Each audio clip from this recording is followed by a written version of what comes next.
जितनी देर सत्संग हो, वाणी हो, उतनी देर आप शांति से सुनते रहे।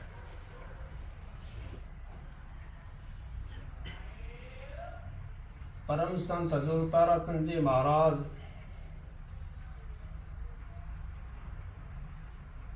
उन्होंने तो हर जीव को अपनाया है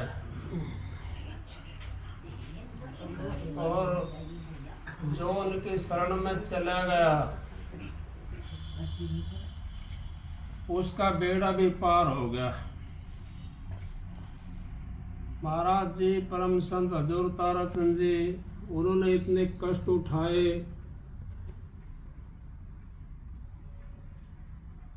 इतना तप किया, इतना भजन किया, वो किसके लिए करे?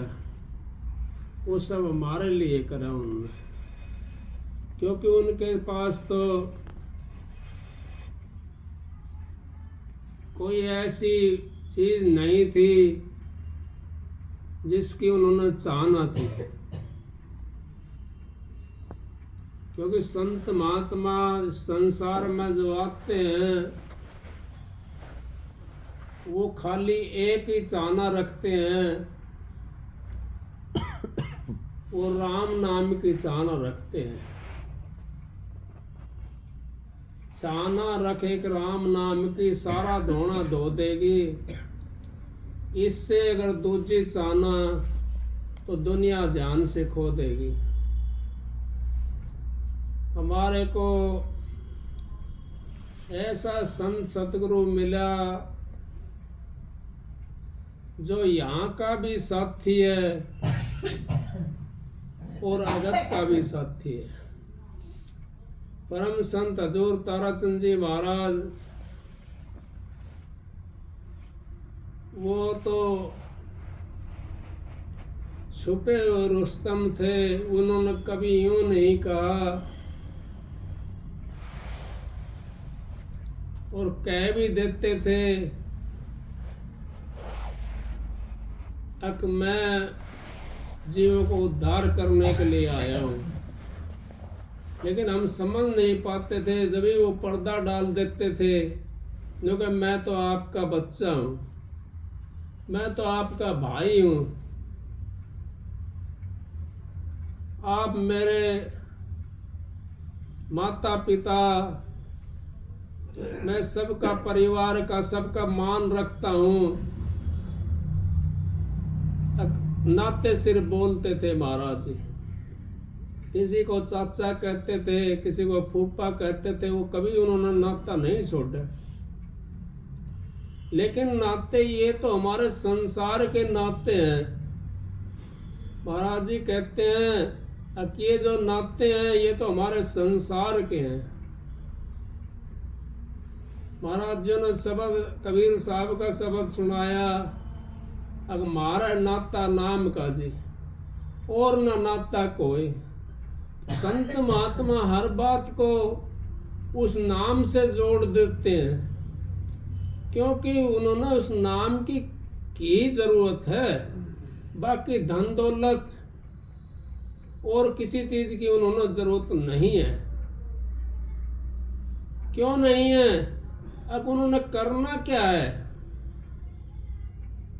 दो रोटी खानी है, वो भी मिलगी तो खा ली, नहीं तो उसमें भी मना कर देते हैं, क्योंकि उनको अंतर का रस का आनंद ज्यादा आता है। बाहरी जो रस होता है उसका आनंद वो नहीं सकते, क्योंकि जो बाहरी आनंद सकता है वो कभी अंतर में नहीं बढ़ सकता। कैसे नहीं बढ़ सकता अंतर में? अब वो बाहर रह जाता है।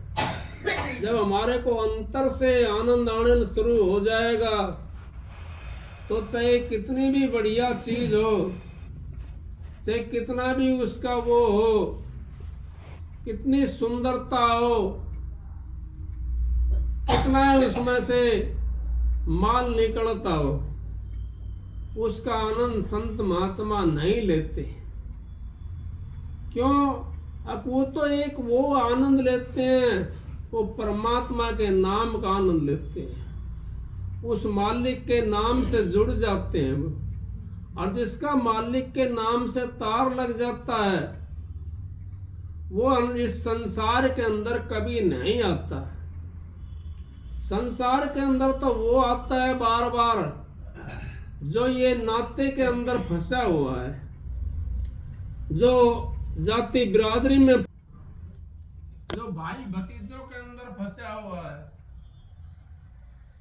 जो इस संसार के अंदर फंसा हुआ है, वो बार बार आता रहता है और बार बार फिर दुख भोग करके फिर वापिस चला जाता है, फिर आता है, फिर दुख भोगता है, फिर वापिस चला जाता है। ये संसार तो दुख का विष का सागर है। यहाँ अगर हम सुख की तलाश करते हैं तो हमारी बेवकूफी है, क्योंकि यहाँ तो क्षण मात्र के लिए भी सुख नहीं मिलता। यहाँ तो दुख ही दुख है। कोई किसी चीज से दुखी है, किसी चीज से दुखी है। यहाँ तो सारे भोग भोगने के लिए आए हैं। जब हम यहाँ का भोग भोगते हैं, अगर भोगते हुए उस परमात्मा की शरण में हम चले जाएं, उस संत सतगुरु की शरण में चले जाएं, तो हमारा वो दुख भी कम हो जाता है और जो हमने भोग भोगना है उसको भी भोग लेते हैं। अगर हम परमात्मा की शरण में नहीं जाते, उस सतगुरु के शरण में नहीं जाते, तो दुख तो हमने फिर भी भोगना पड़ेगा, वो भोग हमने फिर भी भोगना पड़ेगा, लेकिन परमात्मा से भी हम नहीं मिलेंगे। क्यों नहीं मिलेंगे? कि हमने परमात्मा की चाहना नहीं रखी, उस सतगुरु की चाहना नहीं रखी जिसके लिए ये जीव इस संसार में आया है, जिसके लिए इस संसार से यहाँ पर आकर के और उसने श्वास रूपी पूंजी लेकर के आया है। उस श्वास रूपी पूंजी को हम अगर वृथा जाने देते हैं तो हमारा जैसा एक भी नहीं है। क्योंकि महाराज जी कहते हैं, श्वास श्वास सुमरण कर, वृथा श्वास मत खोए, कहा पतो इस श्वास को आवन होए न होए। क्या पता श्वास के लिए हम मारे मारे डोलते हैं, अगर भाई एक सुख का सांस हमारे को आ जाए। कबीर साहब ने तो यहाँ तक कह दिया श्वास के बारे में, कहता हूँ कह जात हूँ काई बजाऊं ढोल, श्वासा खाली जात है तीन लोक का मोल। अब जिसके लिए खाली करते हो श्वास को, उन बेटे पोतों के लिए या उन धी जमाइयों के लिए या इस संसार के लिए हम भागे भागे डोलते हैं। इस संसार में हमारे कुछ नहीं मिलना। ये संसार तो हमारे खून का प्यासा है। ये संत महात्मा आपने सुना भी होगा, महर्षि दयानंद थे, उनको जब वैसे जहर से नहीं मरे तो उनको शीशा घोल करके पिला दिया गया। कबीर साहब को हाथी के पैर के बंधवा दिया। नानक साहब को जेल के अंदर चक्की पिसवा दी। इस संसार की बात बता रहा हूं मैं आप। तो फिर हमारी कौन गति है? रैदास के हाथ कटवा दिए। इस संसार तो ये संसार मीठी जेल है, इस जेल में मत दे पांव रे। तो उस घर के लिए चेतना कर जहां से ये जीवात्मा आई थी, उसको उसी जगह पहुंचाने की कोशिश कर जिसके लिए हम इस संसार के दुखों से बच जाएंगे। नहीं तो इस संसार के दुखों से बच नहीं सकते। दुख तो आते रहते हैं। संत जो महात्मा होते हैं वो दुख को काट लेते हैं, वो उसके अंदर दुख को अपना साथी बना लेते हैं और उस दुख के अंदर रमना सीख जाते हैं। वो क्योंकि उनको सारा जो रामायण का जो सारा होता है, जैसे कि हम डॉक्टर के पास चले जाते हैं, कोई दुखी होता है डॉक्टर के पास चले जाते हैं और उससे गोली ले ली, दवाई ले ली उससे, तो वो हमारा दुख तो भोगना है हमने जब भी, क्योंकि बीमारी तो कटेगी तभी दुख निकलेगा वो। लेकिन गोली से हमारे को सहारा मिल जाता है। इसी तरीके से हमारे को अगर हम परमात्मा का नाम का सहारा लेते हैं तो दुख हमारे कम हो जाते हैं और उसको हम भोग लेते हैं। ये दुखों का संसार है। यहाँ पर इस संसार के अंदर जब संत महात्मा नहीं बख्शे, ऋषि मुनि नहीं बख्शे, जहां तक तो चलता क्या है, माता सीता को भी संसार ने नहीं बख्शा। क्यों नहीं बख्शा? कि ये संसार ऐसा ही है। यहाँ पे दादा पोता की बात महाराज जी करते थे, बताते थे कि एक दादा पोता एक घोड़ा ले रखा था उन्होंने, उसको लेकर के जा रहे थे तो पहले तो पोता बैठा रखा था घोड़े के ऊपर। तो जब गांव के साथ से निकले तो 5-7 जने बैठे हुए थे, गर्मी का टाइम था। वो कहने लगे, अब देखो भाई ये टिंगर या तो इसके पहुंच एक तो इसके ऊपर बैठा रखा है और बूढ़ा बेचारा पैदल पैदल चल रहा है। अब क्या हुआ, आगे पहुंच गए, अगले गांव पहुंचे, वहां पर यही बात फिर वहां पर सुनाई दी उन्होंने। अब देखो भाई वो दादा पोता उतर लिया और दादा बैठ लिया। कहने लगा, देख भाई बूढ़ा तो इसके ऊपर बैठा है और ये टिंगर या पैदल पैदल चल रहा है, ये बच्चा पैदल पैदल चला रखा है। दोनों के दोनों बैठ लिए। अगले गांव में पहुंचे, कहने लगे, देखो भाई कैसा कलयुग आ गया, एक जीवाक के ऊपर 2-2 बैठे हैं। दोनों जने नीचे उतर लिए। अगला कोई गांव आया, जाना दूर था उन्होंने, अगला कोई गांव आया, कहने लगे, अब देखो भाई कितने बेवकूफ हैं, सवारी ले रहे और फिर पैदल जा रहे, सवारी ले रहे और फिर पैदल जा रहे। उन्होंने दोनों ने, दादा और पोता ने, वो अपने घोड़े के पैर बांध करके और कंधे पर लटका लिया। आगे से चले, कहने लगे, भाई देखो कितने बेवकूफ हैं, सवारी कंधे के ऊपर धर कर लेके जा रहे हैं। आगे नदी थी, वो नदी के अंदर उन्होंने वो घेर दी सवारी। वो बेचारी उनकी घोड़ी थी, घोड़ा था, वो मर गया वहां। तो संसार को तो फिर भी स्वाद नहीं आया, क्योंकि संसार की तरफ अगर हम देखते हैं तो हम भक्ति नहीं कर पाएंगे। हमने तो अपनी तरफ देखना है। महाराज जी ये कहते हैं, अपनी जूती मजबूत कर लो, कांटे नहीं लगेंगे। अगर अपनी जूती मजबूत नहीं है तो कांटे पैर में चल जाएंगे। इसी तरीके से महाराज जी परम संत हजूर ताराचंद जी हमारे को सत्संग फरमाते हैं और वो कहते हैं कि अपना जो जीवन है उसको आप पवित्र बनाने की कोशिश करो। अगर आपका जीवन पवित्र बन गया तो आपकी भक्ति बन जाएगी। भक्ति आपकी बनेगी तो आपको मुक्ति भी मिल जाएगी, उस धाम में भी आप पहुंच जाओगे। उस धाम में पहुंच के तो फिर कभी नहीं आना पड़ेगा वहां से, क्योंकि वहां तो वो समंदर है। उस समंदर के अंदर हम लीन हो जाते हैं जाकर। उस समंदर से इतने बाहर रहते हैं, इतना ही एक कतरा दिखाई देता है। और जब समंदर के अंदर जब मिल जाते हैं तो समंदर का रूप बन जाती है जीवात्मा। ये एक एक जीव के अंदर महाराज जी कहते हैं कि ये जीवात्मा सर्वदेशी बन गई। इसको एक देशी बनाना हमने, सब चीज के अंदर से निकाल करके इसको एक देशी बनाना है, सर्व चीज को छोड़ करके एक उस परमात्मा में मिलाना, तो फिर ये एक देशी बन जाएगी।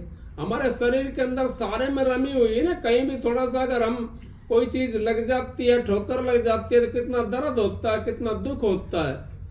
अगर दुख नहीं होता तो परमात्मा नहीं होगी। जहां दुख होता है वहां आत्मा होती है। हाथ में लग जाएगी कहीं तो दर्द होगा, वहां भी आत्मा है, लेकिन हम उसको देख नहीं सकते। क्यों नहीं देख सकते? हमने यंत्र नहीं लगाया उसको देखने के लिए। यंत्र हमने लगाना पड़ेगा, उसके लिए साधन करना पड़ेगा, उस जीवात्मा को देखना पड़ेगा। जीवात्मा ये कहां पर है, इसका वास कहां पर है, उसको एक देशी करना पड़ेगा। तो उसके लिए हमने साधन बनाना पड़ेगा, और साधन बना करके हम भजन के द्वारा उसको साधन बनाते हैं, और उस भजन के द्वारा हम उसको एक देशी कर लेते हैं। और एक देशी जब ये बन जाएगा ये जीवात्मा, तो ये फिर उस परमात्मा से मिल जाएगी। जब तक ये एक देशी नहीं बनती, जब तक परमात्मा से नहीं मिल सकती। क्यों नहीं मिल सकती? कि तो बिखरी पड़ी है।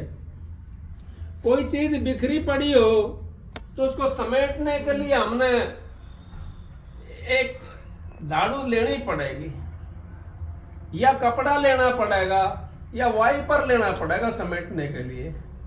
तो राम नाम का अगर हमने वाइपर ले लिया, अगर वो राम नाम की हमने झाड़ू ले ली, तो ये सारी वृत्ति हमारी जो बिखरी हुई है ये एक देशी बन जाएगी, और परमात्मा से मिलने की ये चाहना करना शुरू कर देगी। उस परमात्मा से मिल जाएगी, उस सतगुरु से मिल जाएगी। और सतगुरु उस शब्द से मिला हुआ है। उस शब्द के अंदर जब सतगुरु मिला हुआ है, तो फिर हमारे को भी उस शब्द के अंदर मिला देगा। क्योंकि शब्द ही धरती शब्द आकाशा, शब्द शब्द भयो प्रकाशा, सारी सृष्टि शब्द विराज है, नानक शब्द शब्द घटाच है। और जितना पसारा है वो सारा शब्द का ही तो है। ये शब्द से सूर्य, आकाश, पृथ्वी, सारा जितना लोकांतर जो बना है, जीव जंतु जो बना है, ये सब शब्द से बना हुआ है। उस शब्द के अंदर ही हमने मिलना है। इसको एक देशी करके और अपने गुरु से मिलाना है। जीवात्मा उसको कैसे मिलाएंगे हम? गुरु से नाम लेकर के, जो गुरु साधन बताता है, उस साधन के जरिए से अगर हम उसको मिलाना कोशिश करेंगे तो वो मिल जाएगा। तो महाराज जी, परम संत हजूर ताराचंद जी, उन्होंने बहुत सत्संग सुनाए महारानिया। हमने चेतना भी करी और उन पर अमल भी करना शुरू करा। तो अमल करना शुरू करा तो हमारा काम भी बढ़ना शुरू हो गया। तो सत्संग की आधी घड़ी तब के बरस हजार, फिर भी नहीं बराबरी संतन क्यों विचार। सत्संग तो आज बहन जियों का सत्संग है डीएसपी साहब के, वहाँ पे 11 बजे का सत्संग तो वहाँ करेंगे। अब इतना ही बहुत है। यहाँ पे मालिक की दया और मेहर रही तो वहाँ जरूर पहुँचेंगे। सबको राधा स्वामी।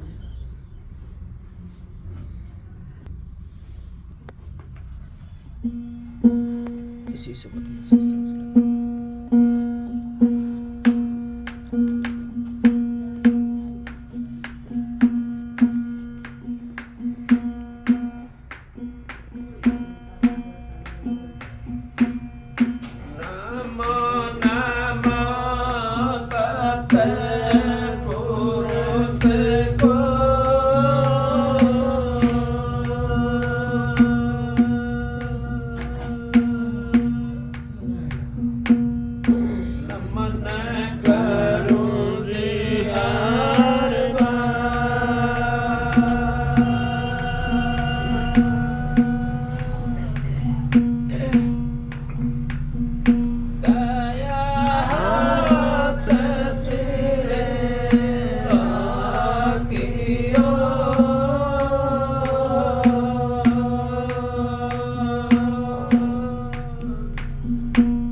रस कारण हुए नृप योगी इस रस कारण हुए नृप योगी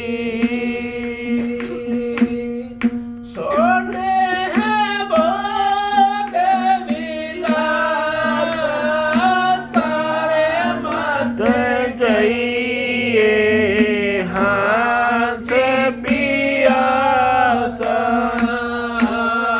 मत जइए हंस पियासा सुख सागर में आएंगे मत जइए हंस पियासा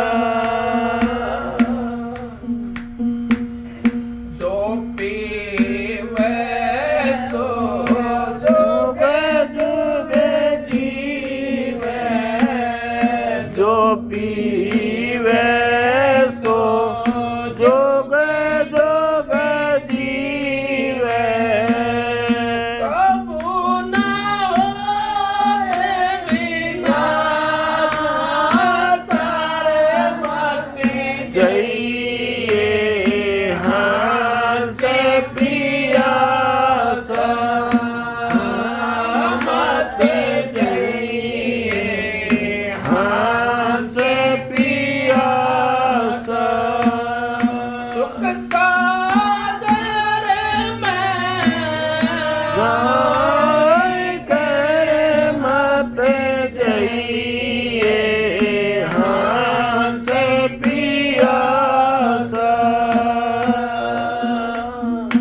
गुरुदातु प्रसाद को चुन के गुरुदादो प्रसाद को चुन के पीलिया सुंदर सारे मती जइए हंस पियासा मत जइए हंस पियासा सुख सागर में जाए के मत जइए हंस पियासा